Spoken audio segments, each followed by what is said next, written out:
يا ربي صل وسلم اللهم صل وسلم اللهم صل وسلم وبارك عليه اللهم صل وسلم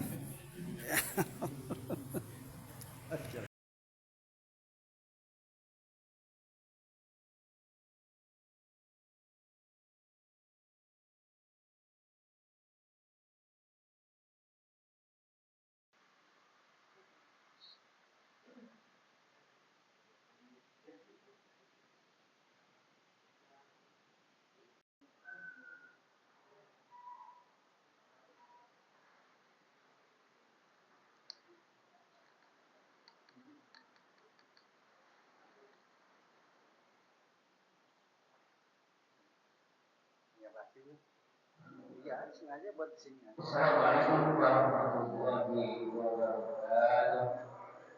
Alhamdulillah, nahmadu wa nasta'inu wa nastaghfiruh wa na'udzu billahi min shururi anfusina wa min sayyiati a'malina.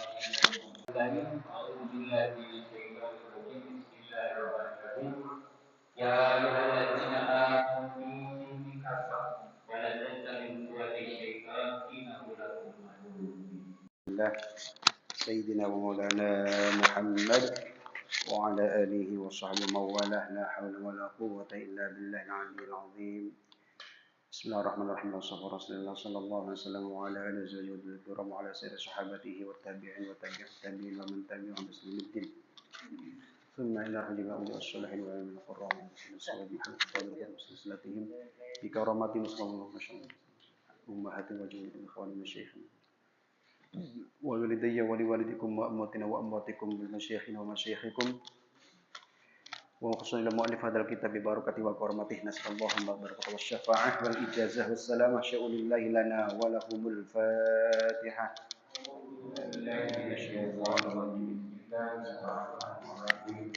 الحمد لله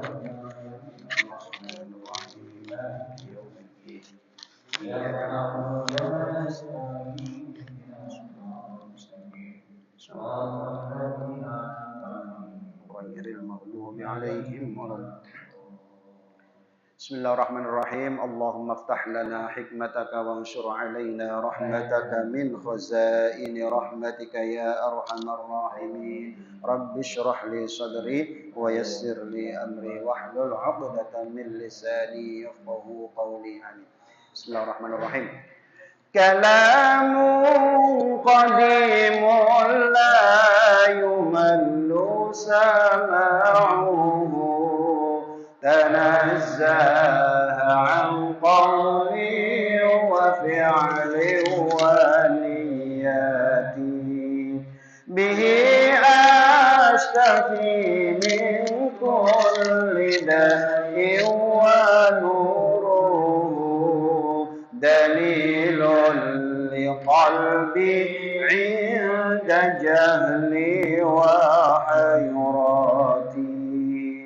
فيا رب متعني بسر حروفه ونور به قلبي وسمعي ومقلتي فيا حي إذا موت قلبي فلم أزل بذكرك يا قيوم ما دمت موصلا وهب لي يا وهاب علما وحكمة وللرزق يا رزاق كل مسهلا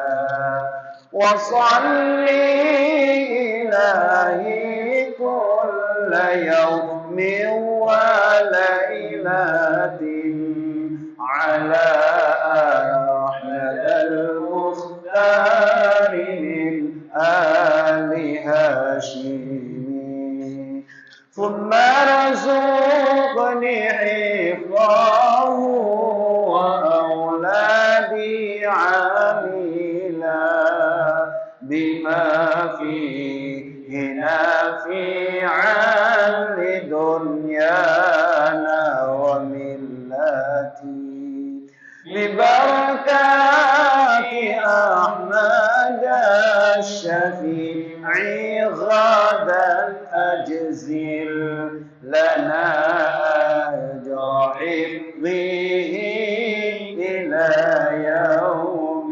جنتي. Bismillahirrahmanirrahim. Al-hadits tasi wal 20, hadis nomor 29 dari hadis Arba'in Nawawiyah lil Imam Nawawi Ad-Dimashqi rahimahullahu taala, Thariqun Najati, dengan indeksnya judulnya Thariqun Najah, jalan keselamatan. Ya.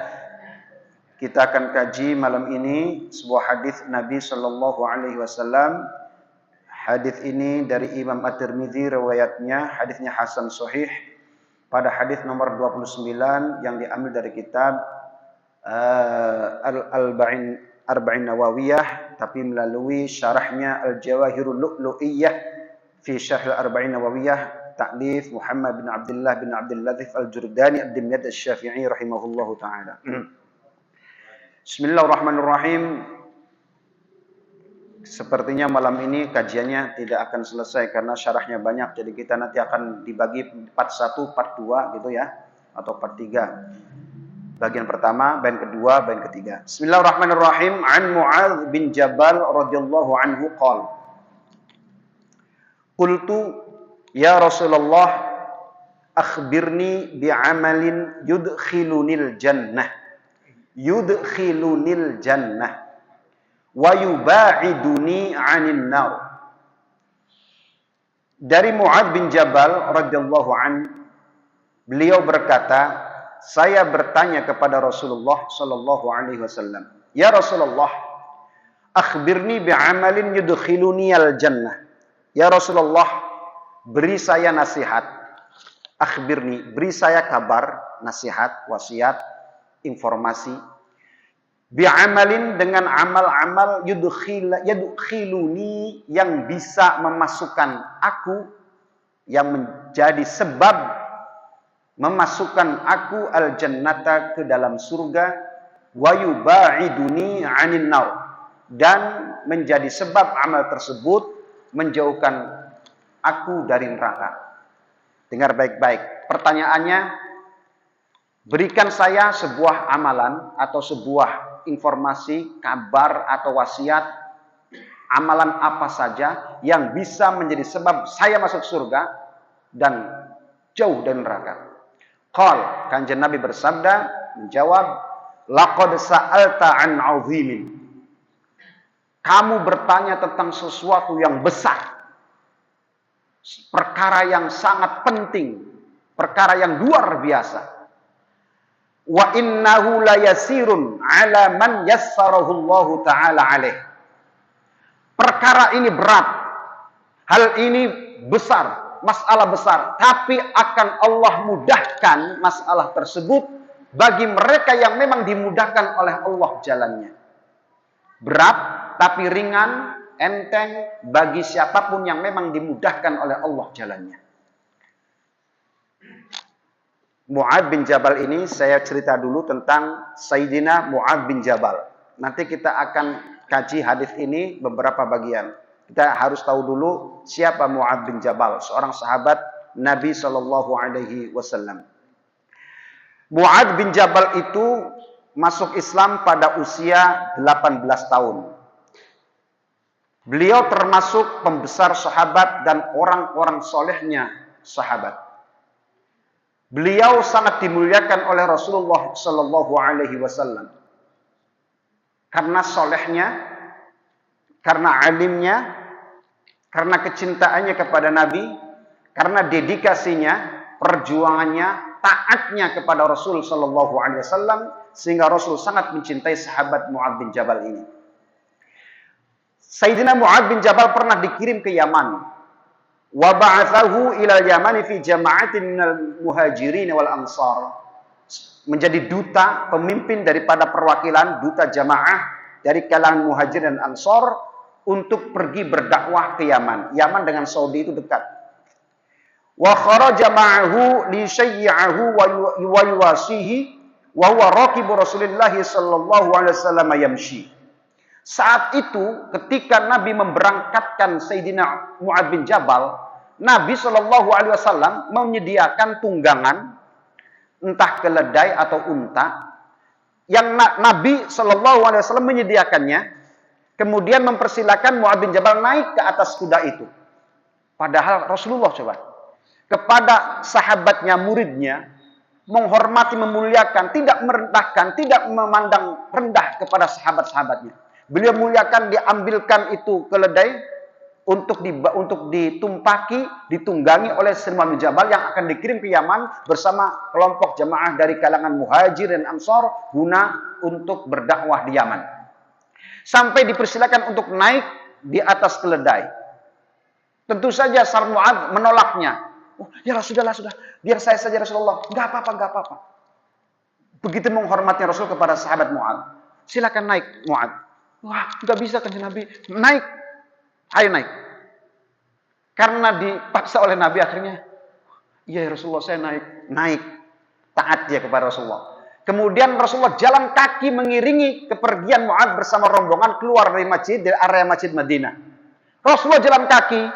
Sementara Mu'adz di atas kendaraan yang sudah dipersiapkan oleh Nabi sallallahu alaihi wasallam. Dalam sebuah riwayat begini, annahu sallallahu alaihi wasallam qala lahu lamma wadda'ahu, ketika Nabi wadda'a itu mempermisikan, namanya haji wada', tawaf wada' gitu ya. Haji wada', tawaf permisi, tawaf wada', tawaf permisi. Ada tawaf kudum, tawaf ifadah, kemudian tawaf wada'. Terakhir ya, sebelum pulang kan tawaf wada'. Wada' itu maknanya permisi, selamat tinggal. Nah, ketika Nabi mempermisikan gitu. Ya pokoknya melepas kepergian Mu'adz, Nabi berkata begini, hafizakallahu min baini yadaika wa min khalfika wa an yaminika wa an shimalika wa min fawqika wa min tahtika wa dafa'a anka syururul insi wal jinni. Ini Pak, sebentar ya, saya artikan dulu. Semoga Allah melindungimu dari arah depan, dari arah belakang, dari arah kanan, dari arah kiri, dari arah atas, ataupun dari arah bawah. Setiap bahaya yang akan datang kepadamu, semoga Allah jaga dari segala penjuru. Wadaro'a ay dafa'a, wadaro'a anka syururul insi wal jinni. Semoga Allah menjagamu dari keburukan manusia dan jin. Perampok, kalau manusia ya, begal, ataupun apapun segalanya. Wal jinni dan jin. Jadi bisa saja manusia membahayakan seseorang, jin bisa juga membahayakan seseorang. Di televisi Arab, dulu waktu saya di Qatar, ada sebuah channel, di channel Arab, televisi Arab, ada dialog antara para ulama yang tentang masalah dialog tentang jin, hiwar tentang jin. Hiwarul alladzi tata'allaqu bil jan. Dua kelompok ini para ulama yang pro dan kontra. Kalau di televisi ada yang acara pro dan kontra. Bahwa di antaranya kelompok yang sebelah kiri lah, atau kiri kanan soalnya. Ada moderatornya. Bahwa jin itu tidak akan bisa menyakiti manusia. Jin itu tidak akan bisa menyakiti manusia. Dia hanya bisa menggoda, merayu, membisikkan. Tidak bisa masuk ke dalam tubuh manusia dan menyakitinya. Kelompok yang sebelahnya berpendapat berbeda. Jin bisa menggoda, bisa merayu, membisikkan di dada manusia. Alladzi wasfisu fi sudur rinnas, membisikkan dalam dada manusia. Bisa juga masuk ke dalam tubuh manusia dan menyakitinya dari dalam. Sebelah itu. Nah, ini kalau melihat dari ini nih, melihat dari sini, hadis ini nih ya. Kalau hadis ini. Ketika Nabi mendoakan Mu'adz bin Jabal, lihat terakhirnya, wadafa'a anka syururul insi wal jinni. Semoga Allah menjagamu dari keburukan, dari bahaya manusia dan jin. Jadi jin, kalau melihat hadis ini, bisa membahayakan manusia, bisa menyakiti manusia. Fakta di lapangan di Indonesia itu banyak orang yang memang dimasuki jin dan disakiti dari dalam. Berarti jin memang bisa masuk. Makanya saya lebih cenderung kepada kelompok yang sebelahnya, di mana jin bisa masuk dalam tubuh manusia ke dalam dan dia bisa menyakitinya dari dalam. Bukan hanya membisikkan, bukan hanya dari luar saja, tapi bisa masuk dalam tubuh manusia. Awas, lanjut. Luar biasa doa Nabi kepada Sayyidina Mu'adz ini. Allah menjagamu dari arah depan, belakang, atas, bawah, samping kanan, samping kiri, gitu kan? Dari jin dan manusia. Sudah. Doanya untuk Mu'adz bin Jabal luar biasa. Wa min fadhailihi, wa min fadhailihi, di antara keutamaan-keutamaan atau keistimewaan Mu'adz bin Jabal ini adalah salah satunya adalah ketika Nabi itu memegang bahu beliau, bahu Mu'adz bin Jabal. Satu ketika pernah, inni la uhibbuka ya Mu'adz. Aku sangat mencintaimu Mu'adz. Inni la uhibbuka. Inni sesungguhnya la uhibbuka. La uhibbuka. Bukan lam an alifnya ya. Kalau la uhibbuka, aku tidak mencintaimu. Tapi kalau la uhibbuka, enggak ada alifnya nih. La uhibbuka, benar-benar mananya. Lam taukid namanya. Ini huruf taukid. Lam huruf taukid. Itu menandakan dua huruf taukid ini sangat-sangat. Ini saja sudah sangat itu, ditambah lam lagi, sangat-sangat. Jadi Nabi betul-betul sangat mencintai sahabat ini, Pak, Mu'adz bin Jabal. Aku sangat-sangat mencintaimu ya Mu'adz. Kemudian berpesan kepada Mu'adz, ya Mu'adz, jangan kau tinggalkan setiap habis sholat. Allahumma a'inni ala dzikrika wa syukrika wa husni ibadatik. Karena Nabi sangat mencintai Mu'adz bin Jabal. Orang yang mencintai seseorang, pasti dia akan memberikan sebuah atau sesuatu yang bisa melindungi, memberi manfaat, kebaikan kepada orang yang dicintai. Siapapun itu, kita mencintai istri kita, mencintai anak kita, maka kita akan memberikan kebaikan-kebaikan kepada anak kita. Menjaga mereka, melindungi mereka, memberikan kebaikan, nasihat kepada mereka. Mereka agar selamat dunia dan akhirat. Itu namanya tanda-tanda cinta. Kalau kita mencintai ayah ibu kita, doakan agar selamat dunia akhirat. Kalau kita mencintai betul-betul anak-anak kita, doakan anak kita menjadi anak yang soleh, yang selamat dunia akhirat. Mencintai saudara-saudara kita, kakak adik kita, tetangga kita, doakan mereka agar selamat dunia akhirat. Ada tetangga yang hasud kepada kita, yang benci kepada kita, yang menyakiti kita, doakan agar dia sadar dan selamat dunia akhirat. Susah nggak Pak? Susah nggak kalau gitu? Susah. Kriteria terbaik itu 4 kelompok. Kata Nabi ini, terbaik, bukan baik, terbaik, berat. Kamu memaafkan orang yang salah kepadamu, tanpa dia minta maaf, kamu maafkan sudah. Kamu kasih orang yang pelit sama kamu, susah ini. Kalau kita disakiti orang, greget kan Pak? Lagi jalan nih, teng, diludai, cok. Gimana kita Pak? Nyengir apa? Kurang ajar gitu ya. Ya ada orang lewat bertemu misalkan kita, tiba-tiba cak di muka kita. Sakit nggak hati kita? Sakit.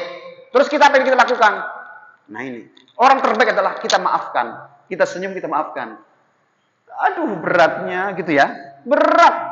Cotos di pipi kita. Kurang ajar, kenal enggak salah saya apa. Kan gitu nih. Hei, apaan lu? Sopan dikit apa? Wah langsung gitu. Nah, kita begitu. Tapi Nabi yang terbaik adalah memaafkan. Sebelum dia minta maaf, kita maafkan. Susahnya luar biasa. Makanya jadi orang yang terbaik seperti itu. Quran mengatakan wal afina 'anil nas. Wal afina 'anil nas sudah. Kamu tuh pemaaf betul kepada orang. Tanpa orang minta maaf, kamu maafkan sudah. Itu terbaik. Subhanallah, susah banget jadi orang terbaik. Orang pelit biasa pelitin lagi. Rasyain tak pelitin lagi. Sebenarnya kan gitu biasanya. Tapi bagaimana kita bisa memberi terus moral kepada orang yang pelit kepada kita. Terus disakiti orang, terus menyayangi dia. Subhanallah, susahnya. Susah banget. Belajar. Biasanya itu kesusahnya kita. Kenapa? Karena hati kita. Hati kita yang masih ego, hati kita yang masih merasa baik, hati kita yang masih merasa bagus, gitu. Makanya Sayyidah Aisyah berkata begini nih. Su'ilat Sayyidah Aisyah radhiyallahu anha wa ardhaha. Manin nasu khair wa bin nasu syarr. Apa orang terbaik itu? Apa orang yang paling buruk itu? Sedang Aisyah ditanya begitu. Apa katanya? Kalau orang merasa dirinya itu baik, dia orang buruk. Sedangkan kalau orang yang merasa dirinya buruk, dialah orang baik. Merasa gitu. Hatinya merasa, dirinya merasa. Kalau dia merasa dirinya orang buruk, orang jelek, itulah orang baik. Tapi kalau dia merasa dirinya baik, itulah buruk itu. Ada susah banget. Itulah mengendalikan hati susah sekali. Jadi Allahumma a'inni ala dzikrika wa syukrika wa husni ibadatik. Nah, hadis ini pun, zikir ini pun menunjukkan jangan pernah sombong dengan ibadah kita, jangan pernah sombong dengan syukur kita, ibadah kita, kita pandai berzikir, pandai bersyukur, pandai ibadah, rajin ibadah, jangan.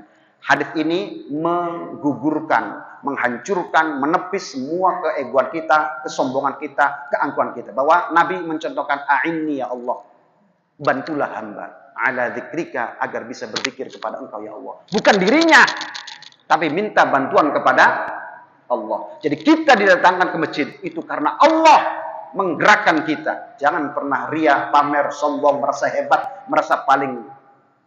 Tidak boleh. Karena itu semua dari Allah. Sampai bisa bersedekah dari Allah. Sampai bisa datang ke masjid dari Allah. Bisa berjamaah dari Allah. Bisa sedekah, bisa baca Quran dari Allah. Bisa beramal dari Allah. A'inni ala dzikrika wa syukrika wa husni ibadatik. Jadi jangan pernah sombong dengan amal-amal kita, kesolehan kita, dengan rajinnya kita, dengan itu bisa menggugurkan amal-amal kita sendiri. Karena kita membuang Allah. Di situ hanya ada kita. Hanya ada kita. Kita datang, kita rajin. Allah ditiadakan. Para Nabi sudah mencontohkan, Allahumma a'inni ala dzikrika. Ya Allah, bantulah hamba supaya hamba bisa berzikir, bisa ingat kepada Engkau. Bisa bersyukur kepada Engkau ya Allah. Bisa terus meningkatkan ibadah ini kepadamu ya Allah. Wa husni ibadatik. Minta bantuan. Dan semua kita ini adalah karena Allah. Maka jangan pernah menyombongkan setiap amal kita.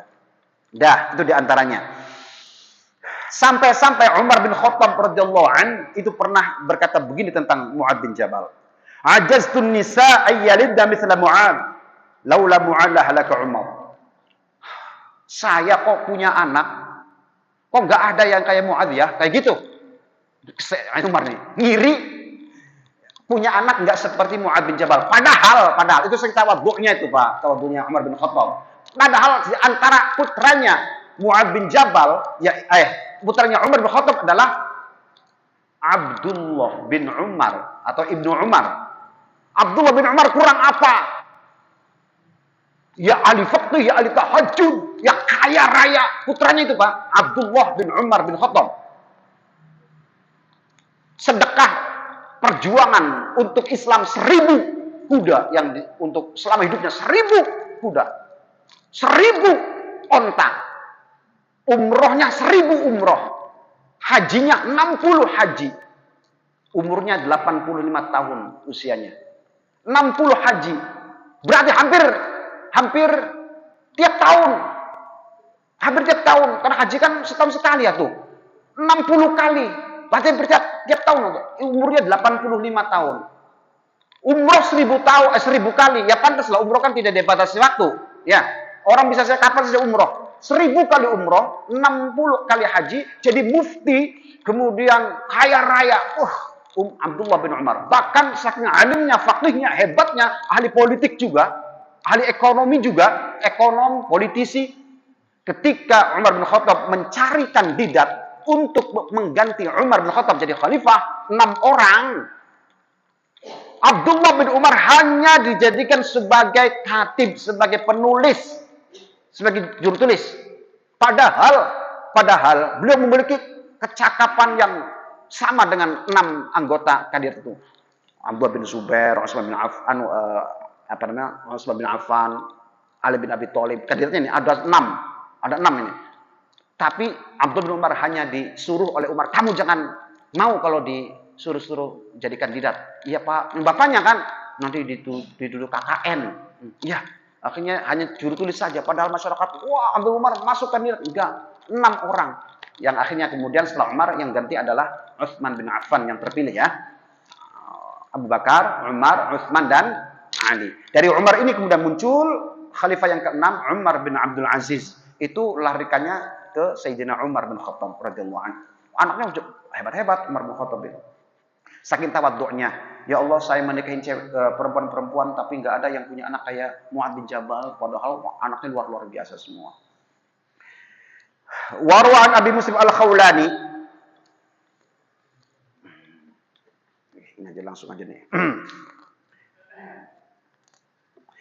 Mu'adz bin Jabal itu adalah seorang pemuda yang jamilan samhan, yang ganteng samhan pun samhan itu sumeh. Apa sumeh? Mukanya itu sumeh. Apa Pak? Ceria. Nah, ceria. Mukanya itu senyum aja gitu. Ganteng, senyum, Masya Allah. Itu min khairi syubbani qaumih.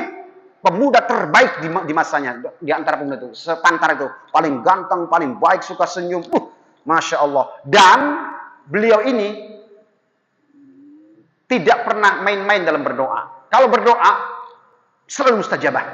La yas'alullaha syai'an illa a'tahu. Kalau dia minta sesuatu kepada Allah, illa a'tahu, Allah kasih gitu.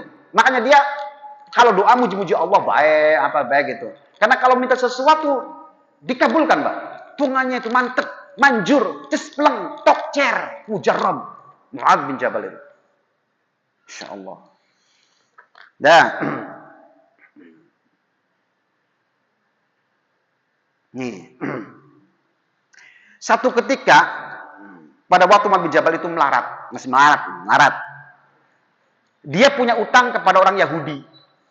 Anna Yahudiyan kana lahu daynun 'alaih wa kana yalihu 'alaihi fi taqadi wa kana yaumul jumu'ah fakhtafa fi baitihi wa lam yakhruj ila jumu'ah. Satu ketika saking takutnya Sayyidina Mu'adz bin Jabal kepada apa sih sing tukangan itu Pak, tukang nagih utang apa namanya sih zaman sekarang? Yang tukang nagih utang di jalan-jalan itu atau apa deh? Depelok. Iya, kolektor, ya. Iya begitulah. Jadi saya meminta pada waktu itu sholat Jumat, Pak, nggak mau keluar. Orang Yahudi punya apa? Punya orang-orang yang suka wah, Mu'adz bin Jabal saking takutnya punya utang sama orang Yahudi, ditagih terus. Wah, jotosi kalau nggak bayar, tak pukuli. Wah. Hari Jumat itu biasa keliling, aduh deg-degan. Akhirnya nggak Jumat saking gemeternya, saking deg-degannya, Pak, Mu'adz bin Jabal itu. Akhirnya ngumpet, nggak berangkat. Jumat, falamma faragha sallallahu alaihi wasallam minha, lam yara Mu'adz. Rasulullah ingat Mu'adz, biasanya hadir di pojok sebelah sana. Kok nggak ada ya Mu'adz ini? Kemana si Mu'adz? Sampai selesai nggak ada Mu'adz. Akhirnya, falamma kana minal ghad, besok hari ketika sholat biasa, ja'a Mu'adz. Mu'adz datang ke masjid seperti biasa. Faqalahu Mustafa sallallahu alaihi wasallam. Kanjeng Nabi nanya, "Ya Mu'adz, takhallafta 'anil jum'ah?" Faqal, "Ya Rasulullah, 'alayya dainun li fulanil yahudi, wa lam yakum yadi syai' fa khiftuhu." Paham ya? Paham, dah langsung aja. Kamu kemarin enggak Jumatan kenapa? Kanjeng Nabi itu punya utang sama orang Yahudi. Dia kan punya apa namanya? bodyguard yang suka itu, develop apa sih? Debt collector yang galak-galak, serem-serem. Aku takut banget gak keluar. Aduh ya Allah, ini hari dia mau datang lagi, aku nggak keluar. Oh gitu. Kamu punya utang? Iya, belum bisa bayar. Nah, akhirnya faqala, gini. Ini tips dari Kanjeng Nabi. Ala u'allimuka du'a in kana 'alaika mithla Uhudin zahaban yaqdihillahu 'anka. Faqala bala ya Rasulullah. Andaikan kamu punya hutang sebesar gunung dan besarnya itu senilai dengan gunung emas, mithla Uhudin, gunung Uhud, bukan gunung Rumat ya, bukan Jabal Rumah. Ada kan di sana kan, yang kecil itu adalah yang dulunya itu rada tinggi tuh Pak, yang pernah ke sana, yang depannya itu ada kuburnya Sayyidina Hamzah ya, itu barisan panah itu yang 50 orang itu di atas. Kalau Uhud itu panjang, gunung Uhud itu panjang. Berat kan luar biasa nih. Kalau kamu punya utang sebesar gunung Uhud yang isinya emas semua, saking besarnya hutang kamu, mau nggak kamu saya ajari sesuatu yang bisa melunaskan hutang-hutang kamu. Allah akan mudahkan kamu jadi hutangmu jadi lunas. Wah, ya Rasulullah. Yes, senang banget. Dikasih doa sama Nabi agar hutangnya cepat lunas. Oke, bala ya Rasulullah. Oke. Kunaon doanya ya Nabi? Tenang. Cicing wae cicing. Dengarkan ya kata Nabi. Faqala kanjeng Nabi bersabda begini. Allahumma ya farijal ham wa kashifad dur wa mujiba da'watil muttar wa rahmanad dunya wal akhirati wa rahimahuma. Irhamni fi qada'i daini rahmatan tughnini biha an rahmati man siwak. Cuman itu doanya. Dibaca kamu habis sholat ya. Baca doa itu. Segede apapun, sebesar apapun hutangmu, Allah akan mudahkan dengan cepat hutang-hutangmu itu. Ulangi ya Rasulullah. Oke, ulangi. Allahumma ya farijal ham wa kashifad dur wa mujiba da'watil muttar wa rahmanad dunya wal akhirah wa rahimahuma. Irhamni fi qada'i daini ya Allah rahmatan tughnini biha an rahmati man siwak. Itu doanya. Kalau perlu nanti saya tulis minggu depan saya tulis di kertas, saya copy ya. Saya tulis tangan, nanti copy silakan Bapak apalkan, baca nanti diistiqomahkan. Sebab begini, kata Mu'ad begini. Mu'ad yang ngomong begini. Qala Mu'ad radhiyallahu anhu, "Fawadhabtu 'ala du'a faqudiya 'anni dzalik." Aku muwadhabah, istiqomahkan saya baca doa itu. Faqudiya 'anni dzalik. Cepat aku bisa membayar semua hutang-hutangku itu. Masya Allah, cepat sekali. Tapi muwadhabah, berarti muwadhabah ini yang di antara indikasi sunnah Nabi menjadi muakkadah karena alasan muwadhabah. Muwadhabah itu selalu continue, istiqomah, mudawamah, muwadhabah. Makanya ada sunnah biasa, ada sunnah muakkadah, gitu ya. Kalau sunnah biasa aja biasa, kanjeng Nabi pernah melakukan, pernah tidak, melakukan tidak. Itu namanya sunnah muakkadah. Sunnah. Tapi kalau sunnah muakkadah, Nabi menjalankan sebuah kesunahan yang Nabi terus saja kontinu melaksanakan. Itu namanya sunnah muakkadah.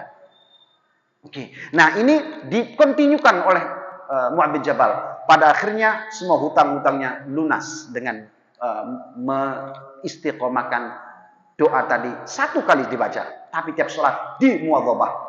Akhirnya jalannya, rezekinya sangat mudah, datang dari mana-mana, kemudian hutangnya lepas ketika. Enggak lama prosesnya. Ya, yang mirip Mu'adz, Pak. Yang mirip Mu'adz. Dan kalau kita yang mirip ya enggak tahu, wa alam. Ya, coba saja nanti. Ya, keajaiban kan tidak tahu. Allah kasih langsung cepat kita rezekinya, wow, dari mana-mana dulu. Cepat sekali kita beres hutang kita dengan wiridan itu. Nabi memberikan kepada orang yang dicintai oleh Nabi wiridan itu. Ya, nyetrum dari Nabi langsung setrumnya. Nabi doa, dia doa, berebet cepat. Dah. Allah Subhanahu wa taala mentakdirkan meninggal terbaik bagi Mu'adz. Yaitu apa? Kena wabah Covid. Matinya kena Covid-19 kalau kemarin. Dulu ada Covid namanya Amwas namanya. Ya, Amwas. Itu pernah terjadi, Pak. Jadi Mu'adz itu sallallahu alaihi wasallam Muhammad radhiyallahu anhu wa ardhah meriwayatkan hadis ada di wasab 57 hadisan, 57 yang termaktum di kitab-kitab hadis, ada 57 hadis yang teriwayatkan. Wa mata bitta'un, mati kena wabah Covid, wabah sanah 18, yaitu pada usia 38 tahun. Wakila 48 tahun. 38, ada yang 34. Umurnya masih muda. Beliau meninggal Pak di mana? Nah, di Syam. Di mana? Di goa meninggalnya. Karena beliau berlindung dari Covid, namanya Amwas. Covid itu bermula dari mana? Dari Gaza, dari Palestina. Kemudian menyebar masuk ke Damaskus, Syria. Waktu itu ke Syam. Waktu itu yang menjadi khalifah Umar bin Khattab. Oke? Menyebar karena dataran Syria itu bawah. Akhirnya nih untuk mengantisipasi mewabahnya Covid, mewabahnya Amwas, musyawarah para ulama. Nah, Mu'adz ini jadi qadhi, jadi pemimpin wilayah Syam saat itu. Setelah rapat diputuskan nih, semua orang-orang penduduk Syam untuk pada meninggalkan rumah mereka, masjid mereka, lari ke bagian-bagian atas, gunung-gunung. Karena kalau lembab yang di bawah basah, lembab, itu COVID semakin merajalela. Akhirnya masyarakat pada naik ke atas, Pak. Masjid kosong, musola kosong. Itu berapa lama itu? Orang pada lari kemana-mana, menghindari Amwas. Sayyidina Umar datang dari Madinah, baru mau masuk ke Syam, di stop. Khalifah, no entry, jangan masuk. Kenapa? Lagi gawat-gawatnya COVID, Amwas. Oh iya. Jadi sampai balik aja ke Madinah. Khalifah tertinggi kan, pemimpin, jangan sampai kena. Tetap sampai standby di sana. Gitu. Akhirnya Sayyidina Umar balik lagi ke Madinah, Pak. Nggak masuk ke Syam. Beliau lari dari takdir, menuju ke takdir kembali, pulang pergi ke takdir. Gitu. Terus di dalam itu, wah, kemarin di Indonesia, di Qatar, kena waktu COVID, masjid-masjid tutup, Pak. Tutup semua, Jumat tutup semua. Delongo terus di kamar, Pak. Masya Allah begini amat. Suara, kan saya di tengah-tengah kota di Doha. Tiap menit. Orang kena COVID, korban banyak. Kita gak kemana-mana. Di Indonesia juga banyak ya terjadi begitu. Masjid sepi kan? Itu sudah tepat, Pak. Ada orang yang penting lillahi ta'ala, masuk masjid, gak apa-apa, kita datang kepada Allah ke masjid, baitullah, nanti Allah lindungi. Jangan begitu, Pak. Sahabat saja ikhtiarnya gak begitu kok. Karena memang keadaan lagi genting begitu. Jadi masih dikosongkan. Pada pergi ke puncak-puncak, gunung-gunung, ke atas-atas. Pada waktu itu. Jadi di Qatar itu para ulama memutuskan agar menyepikan masjid dikosongkan dalam waktu yang tidak ditentukan. Karena ada gawat-gawatnya. Itu sudah menjadi solusi dari para sahabat dulu dilakukan. Mereka ulama-ulama juga yang membuat solusi begitu. Bukan orang sembarangan. Nah di sini orang-orang, saya lihat di YouTube, nggak apa-apa, kita datang ke Baitul, jangan disepikan. Kita harusnya malah datang kepada Allah, malah ninggalin rumah Allah. Itu orang keterlaluan, sombong itu, Pak. Orang sombong itu. Nabi juga syariat itu, orang suruh jamaah, orang suruh menghidupkan masjid, itu semua untuk kemaslahatan. Tapi kalau lagi keadaan seperti itu bukan maslahat, kamu harus di rumah. Itu ikhtiar untuk menghindari mafsadah. Paham nggak? Gitu. Lanjut. Isa ya. Isa, udah. Berapa menit lagi? Udah kelewat. 2 menit ya sudah cukup, menit mah. Apa bantu udah selesai. Udah, nanti kita lanjutkan pada bagian kedua. Kalau enggak selesai ketiga nanti ya. Bismillahirrahmanirrahim. Allahumma inni astaudi'uka ma'allamtanihi fardudhu ilayya inda hajati ilaihi wa la tunsinihi ya rabbal alamin. Subhanakallahumma bihamdik asyhadu an la ilaha illa anta astaghfiruka wa atubu ilaik. Bismillahirrahmanirrahim. Wal 'asri innal insana fi khusr illal ladzina amanu wa 'amilus solihati wa tawassaw bil haqqi wa tawassaw bis sabr. Assalamualaikum warahmatullahi wabarakatuh. Bismillah.